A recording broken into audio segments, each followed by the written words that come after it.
Good morning. Thank you for joining us on this fine day. My name is Javier Guerrero, and I'm an attorney here at Cavazos Law Firm. I am sitting here with Yazmin Alejandra. She has just recently received her DACA benefits, and she has been kind enough to join us this day and to share her story. So we'll start out with a few basic questions, and then we'll be able to get an inside track on what it is she went through as she was receiving these benefits. So thank you for joining us, Yazmin Alejandra. So I'm going to ask you a couple of basic questions. Okay. So when did you come to the United States? I came here when I was about, I want to say 3 years old. Mhm. I really don't remember much. Mhm. All I know is that I've been here for all my life. Okay. This is what I know. So your first memory is probably here in the Yes, United States. yes. And you probably don't remember. I don't remember anything of Mexico. I haven't met most of my family. It's just all here. What part of Mexico is your family from? They're from Michoacan. Oh, okay. What part of Mhm. Michoacan? Apatzingan. And you've never been? Never been. Would No. you like to go someday? I would. Well, this is probably the first step. This is probably the first step you need to take in order for you to be able to visit your Mhm. family members over in Michoacan. I've been to Michoacan once. It's nice. Mhm. So then we're gonna go ahead and fast forward a little bit. Where do you live now? I live in Sacramento. Oh, the great city of Sacramento. Yes, I How- moved over there. How long? I moved in April. Oh, in Mhm. April of this year. Yes, of this year. 2013. Yes. Oh, awesome. Where did you live before that? I lived here in Stockton. Oh, okay. Mhm. Is that how you heard about us, Cavazos Law Firm?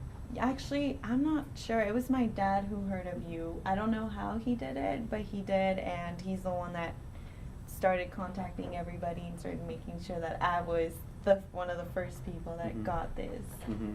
Yeah, so So are you glad that he did that? I really am. So Yes. I'm gonna need you to tell us a little bit, if you're okay, share your experiences with us, your life before you obtain the DACA, the Deferred Action Benefits. So can you tell me a little bit about that?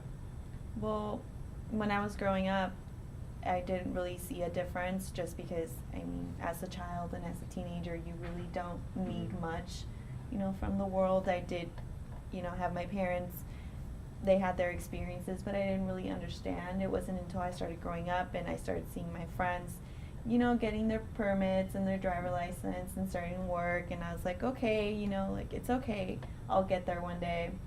And then just time went on, I wasn't there, and they started, going to the university and started getting their nice cars Mhm. and their really good jobs, and it's just kind of, I saw that my life was put on hold, and Mhm. I was just wondering, when am I going to get there? I can't even prove my age. Mhm. I don't have an ID that says, from the state of California, that says this is me Mhm. and this is my age. I couldn't do little simple things. Mhm. Like, I don't know, going to the pharmacy and buying medicine, now you need an ID, and I didn't have that. So it was very difficult. So even getting some remedy for like a common flu or Yeah, something like that. that was hard. Okay, what about employment? Oh, that was really, really tough.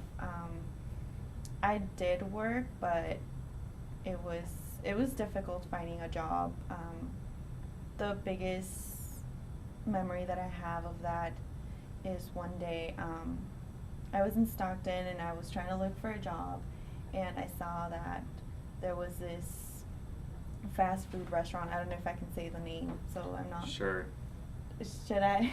We can edit that out, right? Can we? Sure, Okay, yeah. so it was Taco Bell, and I was like, okay, why not? I need a job. A job is a job. Money is money. I need to work. And I went into Taco Bell, and I met with the manager, and she loved me, and she gave me a job on the spot. She Mhm. told me, come Monday, you're going to start working.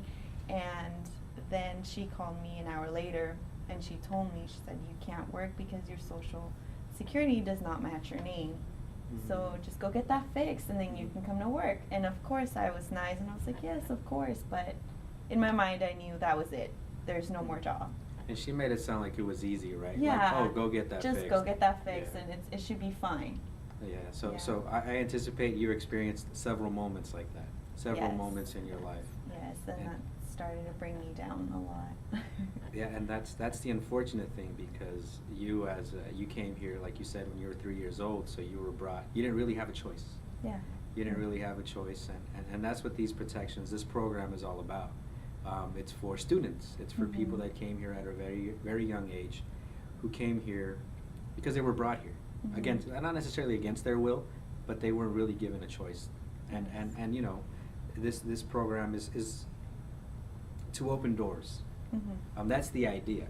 Now let's move on towards the moment when you decided to take affirmative steps and to apply for the deferred action. When did you arrive at the decision to actually apply? It was the same day that I got let go of my job. Oh, okay. Where were you working? That I remember that morning, I was having lunch with a friend, and we were talking about it. And we said it would be terrible if one of us just stopped working there. I'm so glad, you know, that we all work there. It's a great place.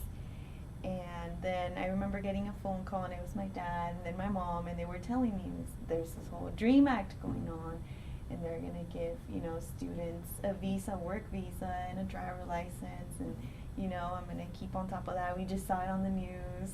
You know, you should try to find out about it. And I was like, okay, that sounds great. I wasn't in any hurry. You know, I had my job, I had everything. And then that same afternoon, when I went into work, the managers called me into the office, and I had been working there for almost 2 years. They called me into the office, and then they told me about the Social Security, and I couldn't work anymore. So I went home in tears, just because all my friends were there. I've worked there for 2 years, and all of a sudden I had to leave, and I didn't know what to tell people. I didn't know what to say. Like, sorry, I don't have a Social Security. Yeah. Yeah, I felt, you know, embarrassed, just. And that's very unfair, don't you think? Yes. That is very unfair, and and you're right, it could be very demoralizing. Yes. And so now we're gonna go and talk about the process. We've talked a little bit about how you felt before. We're gonna talk about what encouraged you to apply for the deferred action. And now let's talk a little bit about the actual process. You came here with us, right, Cavazos Law Firm, and you said that your dad knew about us, and he recommended that you come here, and then you're here, and then you decide to do it, right? So talk to me about how did you feel as soon as you started? How did you feel? Really nervous. Nervous about what? I felt like something was gonna go wrong. They're gonna be, okay, you're done, back to Mexico. Yeah, Yeah. But why did you why did you feel that way? I don't know. I guess I've always been taught, not taught, but just it was in my nature to hide. You know, I was never really open about who I was. Like, I'm not from here, you know, so just being in a law firm and sitting down and saying yes, you know, like, I didn't come here legally. And putting myself out there for, you know, immigration to know, it's very scary, because then if I got denied, I was going to be deported, and there was going to go my entire life, and I was very, very scared. So you grew up feeling like, fearing the word immigration, or specifically la migra. Yes.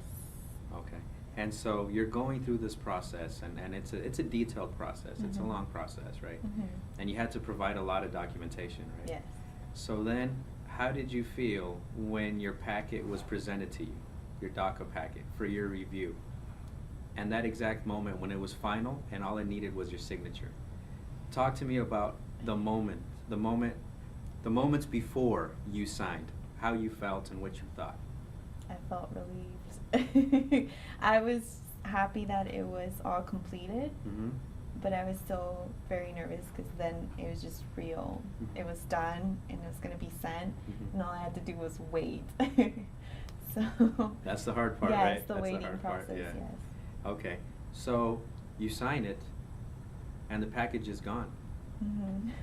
And then you have to play the waiting game. Yes. You twiddle your thumbs, right? Yeah. Yeah. And then talk to me about how you felt waiting. It was difficult. I didn't have a job. I was going through that of trying to deal with not having a job anymore, not really talking to my coworkers, not really knowing how to explain, and just keep telling myself, okay, like everything's gonna be fine. But I always felt like something was gonna go wrong. I felt like out of the millions of people that are doing this, I was the one that something was just gonna be like, no, this is wrong. And that's human nature, right? Yeah. That's human nature. And so your application is gone. How often did you check the mail? Every day. Every day. Yes. Every day until that day came. Yes. Now let's talk about that day. Do you remember the day? Yes. Do you remember the exact date? I don't remember the exact date. I believe it was in January. I believe it was the 13th. Okay. And so you go and you check your mail. Yes. What time? It was at night. Like It what was time? 10 o'clock at night. And you go and then you grab your mail. And then what do you see? I see two letters. One's all white, and then the other one feels a little bit thicker. And I feel like I know what it is, but I'm not sure. And as soon as I get it, I start screaming and jumping up and down, saying, "I got it! I think I got it!" This is before you open it, right? This is before I opened it. I was just assuming because it felt thick. I was like, "Yes, this is it." And so then you haven't opened it. No. And so where are you? Are you at your house? Are you? I'm outside at the mailbox. Everybody's sleeping, and I'm just screaming, "Bloody murder!" outside. Or hey, I got it. Right? Yes. And then I went inside. I ran inside, and I believe there was someone out there, and he just kept staring at me. But I went inside, and I couldn't open it fast enough, and I just ripped it open, and I saw it, and What did it say? it had my work permit. I saw my actual permit on there, And it had your name, right? Yes, and it had my picture and everything. Now, isn't that an incredible feeling? It is. I felt just like my life was finally coming together. You're doing a great job explaining it because you're telling me and my heart's beating. You know? So good job, and I'd like to thank you again for joining us and sharing this story with us. And so you have it. Yes. You have it. And from that moment on, how did you feel? I just felt like I need to get started on my life. Like I was put on hold, and now I need to just go and get what I need to go get. Which is what, if you don't mind sharing it, what goals do you have for yourself? I want to finish the university. I want to get my bachelor's degree. I want to go either to med school or law school, but I know I want to do something big. And going through the process made me realize that I want to help others like myself, or I want to do something in immigration because I've been there, I've done that, I know how it feels. That's awesome. I think that's great, and this is the first step. This is the first step in you doing that. I'm going to go ahead and thank you for your time again. I'm going to wish you the best of luck. Thank you. And thank you for coming on over. And you know, if you have any further questions, you could always call me, or you could always call the office. We're always here, willing to help you out. And let me tell you this little bit. Hearing stories like these remind me of how awesome it is to be in a position like an attorney, or to have a position like a doctor where you help people. You have the opportunity and the capacity to do something positive. And so hearing your story is making me feel really good about this profession. So thank you very much. Thank you. Thank you. Have a good one. You too.